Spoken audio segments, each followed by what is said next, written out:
Selamat pagi Pak Davis dan teman-teman sekalian. Perkenalkan, nama saya Johanna Clarissa.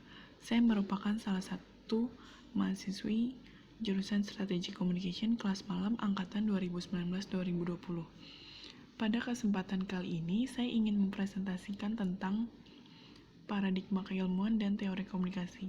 Sebelumnya di pertemuan pertama, teman kita Vera Meliana sudah membahas tentang filsafat sosiologi komunikasi, di mana sebenarnya di filsafat sosiologi komunikasi ini, sejarah teori komunikasi menempuh dua jalur.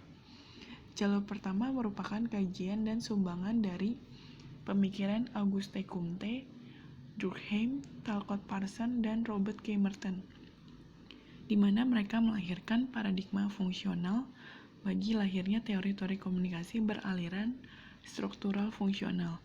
Sedangkan aliran kedua merupakan sumbangan pemikiran dari Karl Marx dan Habermas yang menyumbangkan paradigma konflik bagi lahirnya teori-teori konflik dan kritis dalam kajian komunikasi. Di Indonesia sendiri, perkembangan teori komunikasi dan kajian-kajian media serta komunikasi menunjukkan perkembangan yang sangat menonjol sejak 10 tahun belakangan ini.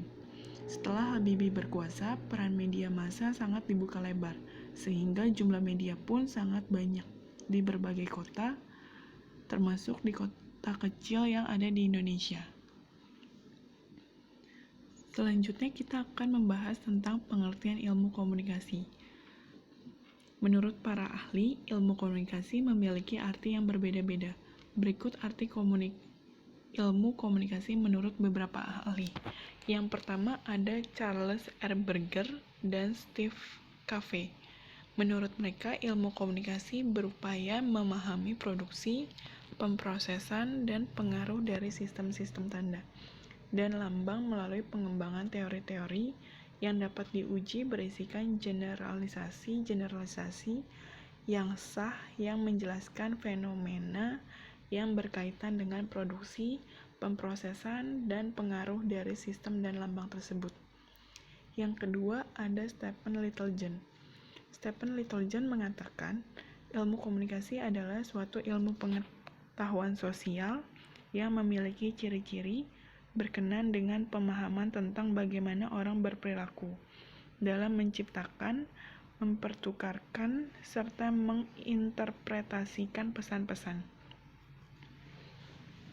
Dari sini lahirlah pandangan humanistik. Pandangan humanistik adalah pandangan yang mengedepankan tujuan humanitas, yaitu memahami respons subjektif individual. Di saat sains berfokus pada dunia penemuan, humanitas berfokus pada seorang penemu. Sedangkan pandangan social science adalah pandangan-pandangan di mana para pakar ilmu sosial mengobservasi dan menginterpretasikan pola-pola perilaku manusia sebagai objek yang harus diobservasi. Selama ini, pendekatan ilmu komunikasi dibagi menjadi dua. Pendekatannya terdiri dari pendekatan non-ilmiah atau unscientific dan pendekatan ilmiah atau scientific.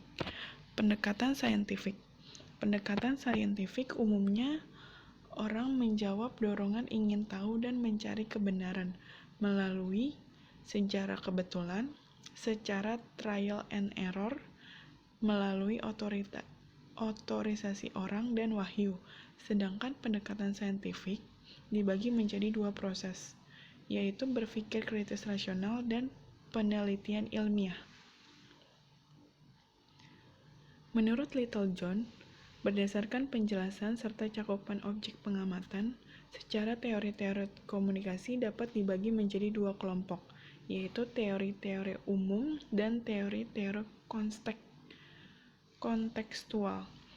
Teori umum dikelompokkan menjadi teori fungsional struktural, teori behavioral kognitif, dan teori konvensional interaksional. Sedangkan teori kontekstual dikelompokkan menjadi komunikasi antar pribadi, komunikasi kelompok, komunikasi organisasi, dan komunikasi massa. Selanjutnya, model dan proses komunikasi. Menurut Stewart L. Tubbs dan Sylvia Moss dalam buku Human Communication, model komunikasi dibagi menjadi 3. Yang pertama ada model komunikasi linear atau model komunikasi satu arah. Yang kedua ada model komunikasi dua arah, dan yang terakhir ada model komunikasi transaksional. Sedangkan untuk proses komunikasinya sendiri, dalam proses komunikasi harus ada 5 komponen. Komponen yang pertama yaitu komunikator, yang kedua adalah komunikan, yang ketiga itu pesan, keempat media, dan yang terakhir adalah efek. Untuk lingkup teori komunikasi dibagi menjadi 4 teori. Yang pertama ada teori kelompok, yang kedua ada teori komunikasi massa, yang ketiga ada teori komunikasi organisasi, yang keempat ada teori interpretatif dan kritis. Untuk teori kelompok, kelompok merupakan bagian yang tidak terpisahkan dengan kehidupan kita, karena melalui kelompok memungkinkan kita untuk mendapatkan berbagai informasi pengetahuan dan pengetahuan kita dengan kelompok lainnya. Sedangkan untuk komunikasi massa, secara konsep teori, komunikasi massa mengandung pengertian sebagai suatu proses di mana institusi media massa memproduksi dan menyebarkan pesan kepada publik secara luas. Untuk teori komunikasi organisasi, dalam konteks organisasi, komunikasi juga tidak kalah pentingnya karena komunikasi dalam organisasi membuat tujuan sebuah organisasi yang sudah ditetapkan lebih cepat tercapai. Sedangkan yang terakhir, teori interpretatif adalah teori yang menjelaskan makna dari tindakan karena suatu tindakan dapat memiliki banyak arti. Dan teori kritis adalah teori penggabungan antara teori dan tindakan secara sadar.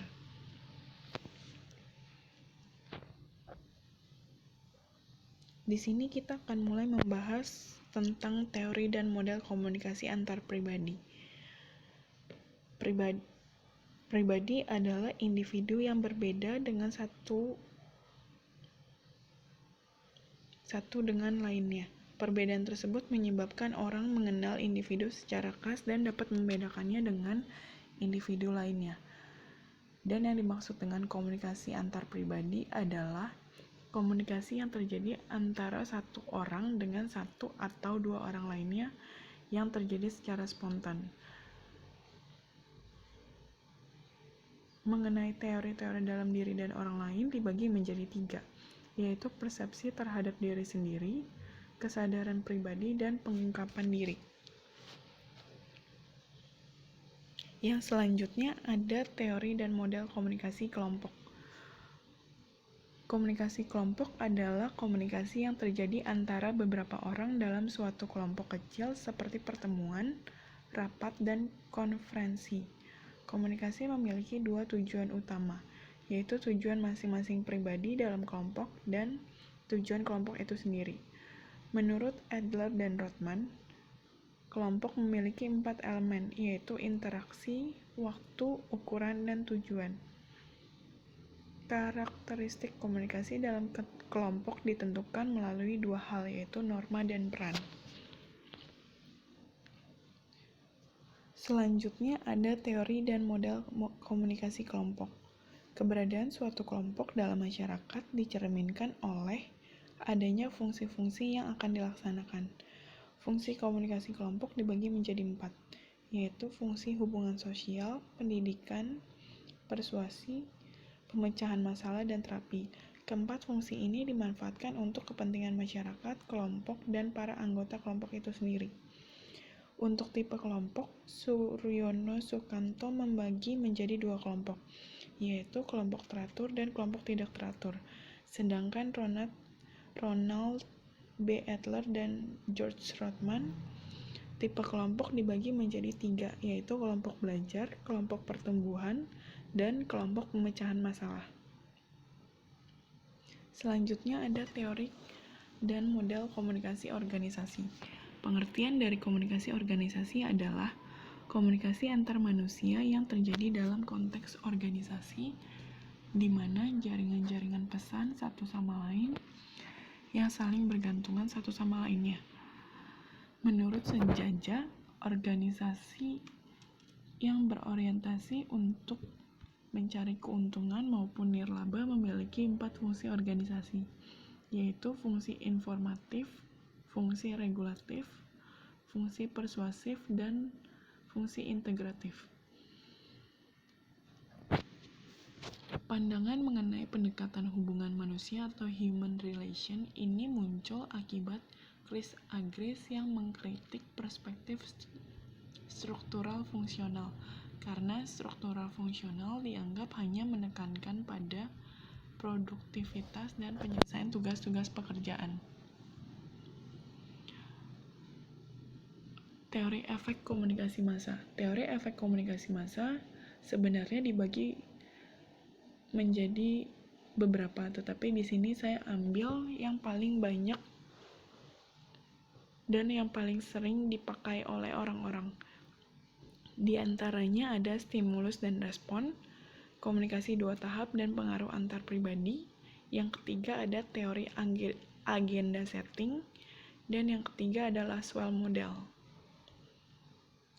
Untuk 4 teori pers, itu juga dibagi menjadi 4 berdasarkan 4 theories of the pers. Teorinya ada teori otoriter, liberal, tanggung jawab sosial, dan komunis Soviet. Yang terakhir yaitu teori komunikasi dunia maya. Teori komunikasi dunia maya merupakan teori yang lahir dari masyarakat maya atau cyber community. Menurut Severin and Tankard, teori komunikasi maya memiliki 3 konsep, yaitu konsep dasar komunikasi digital seperti dunia maya, komunitas maya. Kedua, ruang dan wilayah teori komunikasi maya seperti penentuan agenda atau agenda setting, pembauran inovasi. Yang ketiga, riset-riset baru pada komunikasi cyber, yaitu riset tentang kecanduan internet dan riset tentang pemakaian internet dan depresi. Sekian dari presentasi saya. Apabila ada yang ingin ditanyakan, dapat melemparkan pertanyaan di kolom forum atau di Google Classroom. Terima kasih.